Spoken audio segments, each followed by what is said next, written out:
Start your day with this healthy breakfast. नमस्कार, नंदाज special किचनमध्ये आपल्या सगळ्यांचं स्वागत आहे. The slogan of our channel is towards healthy life.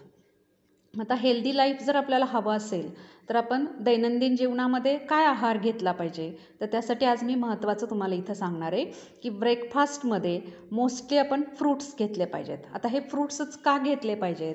Fruits घेतल्यामुळं काय होतं, तर फ्रूट्स घेतल्यामुळं आपल्या शरीराचं डिटॉक्सिफिकेशन होतं आणि शरीर शुद्धी होते. शरीर शुद्धी होते म्हणजे नेमकं काय होतं, हे का फळं खायची हे मी तुम्हाला सांगणार आहे. कारण मी नुसतं खा म्हटलं तर ते तुम्हाला तितकंसं पटणार नाही. कारण त्याचे कारण काय आहे ते खाण्यामागं किंवा त्याचे काय फायदे होतील हे जर तुम्हाला समजलं तर तुम्ही नक्कीच हे ट्राय कराल.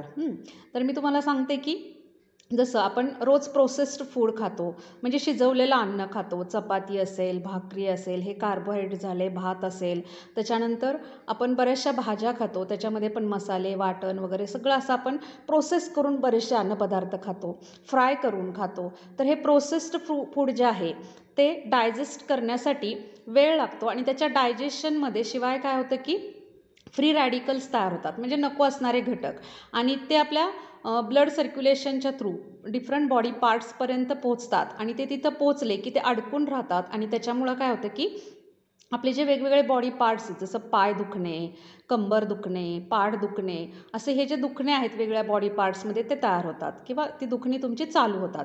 मग आता हे आपल्याला जर अवॉइड करायचं असेल, दुखणी नको असतील आणि आपली बॉडी फ्लेक्झिबल, आपलं मन एकदम आनंदी व्हावं असं जर वाटत असेल तर तुम्ही हा ब्रेकफास्ट घेतला पाहिजे. आता हा घेतल्यामुळं काय होतं की सकाळी सकाळी जेव्हा आपण हा ब्रेकफास्ट घेतो ना, तेव्हा आपला जो डायजेस्टिव्ह ट्रॅक आहे ना तो पूर्णपणे, कारण ह्याच्यामध्ये फायबर्स बरेचसे असतात, त्यामुळे डायजेस्टिव्ह ट्रॅकमध्ये जरी काही चिटकून राहिला असेल, आधीच्या दिवशी आपण काही चिकट खाल्लं असेल, तेलकट खाल्लं असेल, तर ते चिटकून राहिलेले जे पदार्थ आहेत ते ह्या फायबरमुळं रिमूव्ह होतात आणि शिवाय शरीराचं डिटॉक्सिफिकेशन होतं, शरीर शुद्धीकरण होतं आणि शरीर शुद्धीकरण झाल्यामुळं हे तयार झालेले जे फ्री रॅडिकल्स आहेत ते नाहीसे होण्यासाठी मदत होते आणि फ्री रॅडिकल्स नाहीसे झाले शरीरामधून की आपोआपच आपली सगळी दुखणी काय होतात, थांबतात आणि त्यामुळं आपली बॉडी आणखीन फ्लेक्झिबल होण्यासाठी आणि आपली कार्यक्षमता वाढण्यासाठी ह्याची मदत होते. आणि त्यामुळं आपण रोज सकाळी सकाळी आहारामध्ये जी फळं आपल्याला ज्या सीझनमध्ये मिळतात ना ती आपण खाल्ली पाहिजे. जसं मी आता ह्या डिशमध्ये डाळिंब घेतला आहे, त्याच्यानंतर पेरू आहे. पेरू तर खूप जास्त आवश्यक आहे. पेरूमुळं तर आपल्याला खूप एनर्जी मिळते, कारण हे फ्रूट्स डायजेस्ट व्हायला खूप कमी वेळ लागतो आणि त्याच्यापासून आपल्याला लॉट ऑफ एनर्जी मिळते, खूप एनर्जी मिळते आणि त्यामुळं आपल्याला उत्साही वाटतं. आणि सकाळी सकाळी जर आपण हेवी ब्रेकफास्ट केला तर आपल्याला बऱ्याच वेळा आळस येतो. बऱ्याचशा लेडीजची तक्रार असते की म्हणजे आपण ब्रेकफास्ट केला की आम्हाला आळस येतो आणि त्यामुळे ते ब्रेकफास्ट अवॉइड करतात आणि वरून चहा पितात, म्हणजे हे आणखीन डायजेस्टिव्ह ट्रॅकचं नुकसान करतात. त्याच्यामुळं ब्रेकफास्ट अवॉइड न करता तुम्ही फळांचा ब्रेकफास्ट घ्या की ज्याच्यामुळं आपल्याला फास्ट एनर्जी मिळते बॉडीला कार्य करण्यासाठी, आणि म्हणून हा ब्रेकफास्ट आपण घ्यायचा आहे.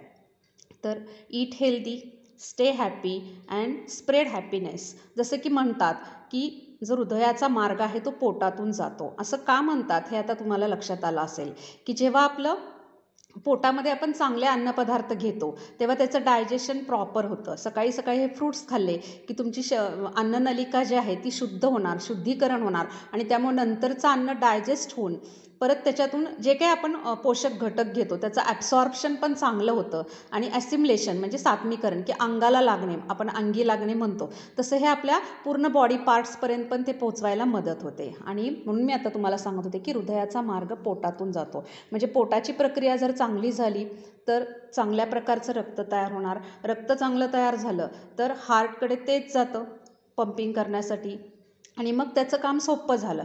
त्यामुळं तो माणूस आपोआपच काय होणार, आनंदी राहणार. ज्याचं हार्टचं वर्किंग चांगलं आहे तो माणूस आनंदी राहणार आणि जो स्वतः व्यक्ती आनंदी असतो तो दुसऱ्यालाही आनंद देतो. आणि म्हणून मी आता तुम्हाला सांगितलं, eat healthy, stay happy and spread happiness. Thank you for watching. Now अशा छान छान माहितीसाठी आमच्या चॅनलला लाईक, शेअर आणि सबस्क्राईब करायला विसरू नका. थँक्यू.